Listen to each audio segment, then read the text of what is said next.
नमस्कार दोस्तों, मैं हूं ममता तिवारी और आप सभी का स्वागत करती हूं मेरे चैनल ममताज वे में। कैसे हैं आप सब, तो ये बताने के लिए कमेंट बॉक्स में श्री हरि विष्णु जरूर लिखिए। तो चलिए दोस्तों, आज हम इस वीडियो में जानेंगे पौष माह के कृष्ण पक्ष की एकादशी कब है, एकादशी तिथि कब से प्रारंभ हो रही है, कब समाप्त हो रही है, पारण का शुभ मुहूर्त क्या है, और अगर मान लीजिए कि उसी दिन कोई अन्य व्रत अगर पड़ जाता है तो हमें किन किन बातों का ध्यान रखनी चाहिए, उस व्रत को हमें कैसे करनी चाहिए, और दशमी से लेकर और पारण तक के बीच के संपूर्ण महत्वपूर्ण नियम विधि मैं आपके साथ शेयर करूंगी। ध्यान से सभी बातें आप लोग समझ लीजिएगा। तो चलिए वीडियो को शुरू करते हैं। इससे पहले दोस्तों, अगर आपको मेरा वीडियो पसंद आता है तो प्लीज़ आप मेरे चैनल को सब्सक्राइब कर दीजिएगा, बेल आइकन को प्रेस कर दीजिएगा, जिससे कि मेरे वीडियो के नए नोटिफिकेशन आप सभी के पास सबसे पहले पहुंचे। तो चलिए शुरू करते हैं और सभी महत्वपूर्ण नियम और विधि जान लेते हैं।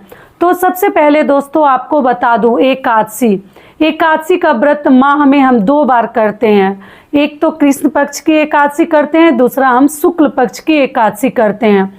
तो कुछ लोग तो माह में 2 एकादशी का व्रत रखते हैं और कुछ लोग जैसे शुक्ल पक्ष की एकादशी का केवल व्रत रखते हैं। आप लोगों का ये भी प्रश्न है कि अगर हम केवल एक ही एकादशी का व्रत रखना चाहते हैं तो कौन सा रखना ज़्यादा सर्वश्रेष्ठ होगा, तो आप शुक्ल पक्ष की अगर रखें तो ज़्यादा बेहतर होगा। ठीक है, तो ये जो है पौष माह में पड़ने वाली कृष्ण पक्ष की एकादशी है। इस एकादशी को हम सफला एकादशी के नाम से जानते हैं। और एकादशी जो व्रत है ना, विष्णु भगवान को समर्पित है। सभी को मालूम है, बताना ही नहीं है। तो विष्णु भगवान की इसमें हम पूजा करते हैं, साथ में माता लक्ष्मी की भी पूजा कर सकते हैं। और एकादशी व्रत ऐसा माना जाता है कि केवल अपने लिए होता है। जो भी हम पुण्य प्रताप दान उपदान इसमें करते हैं ना, केवल उसका जो भी लाभ होता है, पूर्ण फल होता है, सभी हमें प्राप्त होता है। जो एकादशी का व्रत रखता है केवल उन्हीं को उसका लाभ मिलता है। तो इसलिए बहुत सारे लोग एकादशी का व्रत और ज़्यादा बुजुर्ग लोग ही करते हैं। मतलब यंग पीढ़ी, जो युवा पीढ़ी है, बहुत कम लोग अभी करते हैं। जिनके छोटे बच्चे वगैरह रहते हैं वो अभी नहीं करते हैं। कुछ सालों बाद वो भी उठा लेते हैं, उसके बाद लोग लगातार करते हैं। तो आप शुक्ल पक्ष की करें तो ज़्यादा बेहतर है। अगर केवल माह में आपको केवल एक ही एकादशी का व्रत अगर करने का दिल हो रहा है, दोनों नहीं कर सकते हैं, तो आप शुक्ल पक्ष की करें। तो इस एकादशी को हम सफला एकादशी के नाम से जानते हैं। और इस एकादशी का व्रत इस साल 2024 में पौष माह में हम 26 दिसंबर दिन गुरुवार को एकादशी का व्रत रखेंगे। ठीक है, और गुरुवार के कुछ लोग जो हैं जैसे व्रत भी रखते हैं, तो उन्हें किन किन बातों का ध्यान रखनी है। तो सबसे पहले एक चीज़ और समझ लीजिए कि एकादशी जो व्रत है ना, ऐसे तो मैं अपने हर वीडियोज में समझाती हूँ, फिर भी जो पहली बार देखते हैं उनके लिए तो बोलना बताना जरूरी है। क्योंकि एकादशी जो व्रत है ना, व्रत से अधिक इसके नियम का और जो भी नियम धर्म बने हुए हैं इसका पालन करना बहुत अधिक जरूरी है। और ये 3 दिवसीय व्रत होता है। भले ही हम दशमी के दिन भोजन करते हैं, लेकिन उसमें भी नियम के साथ ही, विधि के साथ ही हम अपना भोजन करते हैं। तो दशमी का जो भी नियम विधि है हम बुधवार को निभाएंगे। दिन है बुधवार और डेट है 25 दिसंबर, जो कि बड़ा दिन जिसको कहते हैं, क्रिसमस मनाते हैं। तो घर में लहसुन प्याज, अगर मान लीजिए बड़ा दिन है, बहुत लोग अच्छे अच्छे पकवान भोजन वगैरह बनाते हैं, तो घर परिवार के लोगों के लिए बना दीजिएगा। ऐसा ना कि इसके लिए भी कला कलेश होने लगे। तो आप लहसुन प्याज डालकर लोग स्पेशल डिश वगैरह बनाते हैं कि चलो आज क्रिसमस है, तो बच्चों का भी डिमांड रहता है, केक वगैरह खाते हैं। अगर आप लोग केक वगैरह खाते हैं, जो लोग दशमी के नियम का पालन करेंगे, ध्यान रखिएगा उस केक में अंडा वगैरह ना हो, तो ऐसा केक आपको नहीं खानी है। क्योंकि क्रिसमस का दिन है, तो बच्चों की जिद की वजह से या बहुत सारे लोग शौक से क्रिसमस के दिन केक अपने घर में ले आते हैं। तो आप एगलेस केक लाइएगा तभी आप लोग खा सकती हैं, वरना ना खाएं।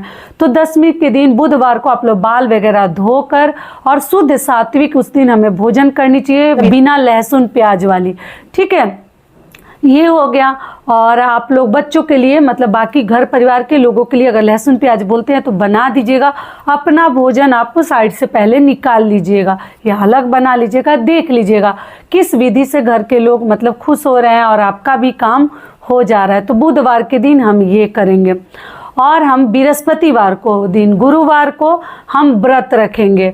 और रात में आप लोग पूछते हैं कि दीदी दशमी के दिन क्या भोजन नहीं करनी चाहिए, तो जी कर सकते हैं। जो सूर्यास्त से पहले ही कर लेते हैं उसके बाद नहीं करते हैं तो आप अपने घर का नियम देख लीजिएगा। लेकिन ऐसा नहीं है कि हम दशमी के दिन शाम से ही हम भूखे व्रत रख रहे हैं, तो हमारे घर में ऐसा नहीं होता है। अगर आपके यहाँ ऐसा होता है कि सूर्यास्त के बाद अब नहीं खाते हैं, सीधे हम द्वादशी के दिन पारण करते हैं, तो आप अपना देख लीजिएगा। लेकिन ऐसा कुछ नहीं है, ठीक है। तो ये हो गया। तो रात को आप लोग दशमी के दिन भोजन वगैरह कर सकते हैं। और अगले दिन हम जो है व्रत रखेंगे। गुरुवार का दिन है, विष्णु भगवान का ही दिन है, तो आपको ध्यान रखनी है। आप तुलसी जी की भी पूजा कर सकते हैं, आप विष्णु भगवान की भी पूजा कर सकते हैं, लेकिन तुलसी जी में जल मत डालिएगा, क्योंकि एकादशी के दिन तुलसी माता स्वयं विष्णु भगवान के लिए व्रत रखती हैं और वो भी निर्जला। तो आप लोग उनके मतलब पौधे में जल मत सींचिएगा।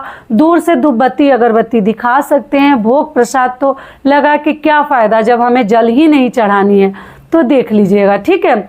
और एकादशी के दिन हम तुलसी जी को नहीं तोड़ते हैं, तो आप लोग बुधवार के दिन ही तुलसी जी को तोड़कर मतलब पत्ते को और आप लोग रख लीजिएगा। ये क्लियर हो गया। उसके बाद से आपको क्या करनी है कि विष्णु भगवान को आप सुबह में ही पूजा पाठ एकदम अच्छे से, जब आप तैयार हो जाते हैं एकादशी के दिन अच्छे से तैयार होकर हमें रेडी होकर पैरों महावर भी आप लोग लगा सकते हैं। भले ही गुरुवार का दिन है, लेकिन क्या है ना, व्रत आप रखी हैं तो व्रत में हम श्रृंगार कर सकते हैं। और जो लोग भी गुरुवार का व्रत रखेंगे वो भी विष्णु भगवान का साथ में पूजा कर लेंगे। कथा पढ़ लीजिएगा, एकादशी का भी कथा सुन सकते हैं, पढ़ सकते हैं, और गुरुवार व्रत का भी कथा आप लोग पढ़ सकती हैं, सुन सकती हैं। चने की दाल वगैरह अनाज का मतलब उस दिन भोग आप नहीं लगानी चाहिए किसी भी देवी देवता को। एकादशी के दिन सभी देवी देवता व्रत रखते हैं, हमें मतलब फलाहारी भोग लगानी चाहिए, फल फ्रूट ड्राई फ्रूट्स ये सब लगानी चाहिए। तो अब दाल का भोग उस दिन मत लगाइएगा। हल्दी का आप लोग भगवान को चढ़ा सकते हैं, गुड़ का भोग लगा दीजिएगा, मेवे का, काजू किशमिश का, मुनाके का भी आप लोग भोग लगा सकते हैं, क्योंकि उस दिन एकादशी है। और एकादशी के दिन तो हम फलाहारी मतलब ये व्रत रखते हैं, जल भी पीते हैं, फल भी खाते हैं। और जो लोग गुरुवार का व्रत रखेंगे एक समय मीठा भोजन शाम करते हैं, बेसन से बने हुए भोजन, तो आप लोग अनाज का उस दिन सेवन मत कीजिएगा। विष्णु भगवान का भी व्रत आप लोग गुरुवार का जैसे व्रत भी आप लोग फलाहारी ही रख लीजिएगा, ठीक है। बाकी अगर आपके घर में कोई और नियम है तो आप लोग देख लीजिएगा। तो दोनों व्रत का आपको साथ में लाभ मिल जाएगा और आपका काम भी बन जाएगा। ये हो गया। फिर अगले दिन और एकादशी व्रत के दिन आप लोग अन्न वगैरह का आप लोग दान मत कीजिएगा। कुछ लोग दान करने लगते हैं, नहीं है, उस दिन आप केवल पैसे, रुपए, फल और कपड़े वस्त्र का दान कर सकते हैं। लेकिन एकादशी व्रत में हमें अनाज का दान नहीं करनी चाहिए। अनाज खाते भी नहीं है, भगवान को भोग भी नहीं लगाते और दान भी नहीं करते हैं। सारी बातें क्लियर हो गई एकादशी व्रत को लेकर। एकादशी व्रत में हम सोते नहीं है। अगर बहुत नींद आ रही है तो आप लोग तुलसी पत्र अपने पास रखकर बांधकर अपने कपड़े में या कहीं भी, तब आप लोग सो सकते हैं। तो जितने भी एकादशी के नियम विधि है वो भी बता दी व्रत के दिन के। अब चलिए, और व्रत के दिन ध्यान रखिएगा, गुरुवार का दिन है तो एकादशी के दिन हम जो है बाल भी नहीं धोते हैं। और गुरुवार का दिन है तो ऐसे ही आप लोग पूछते हैं दीदी कुंवारी लड़कियां क्या गुरुवार के दिन बाल धो सकती हैं? जी नहीं, गुरुवार के दिन अगर बचे तो किसी को बाल नहीं धोनी चाहिए। अगर कोई व्रत पड़ जाए, नहाए खाए पड़ जाए, तब मजबूरी में हम धो सकते हैं क्योंकि व्रत है, वरना ऐसे गुरुवार के दिन अगर बचे तो जरूर बचानी चाहिए, क्योंकि लक्ष्मी की हानि होती है, कभी नहीं धोनी चाहिए। कुछ इमरजेंसी हो जाए या पीरियड्स का, ये सब बाल आप लोग धो सकते हैं, बाकी मत धोइएगा। ये क्लियर हो गया। अब चलिए आगे जान लेते हैं द्वादशी के दिन के संपूर्ण नियम विधि। तो अगले दिन फिर हम उठेंगे, भगवान की विधि विधान से पूजा पाठ करेंगे।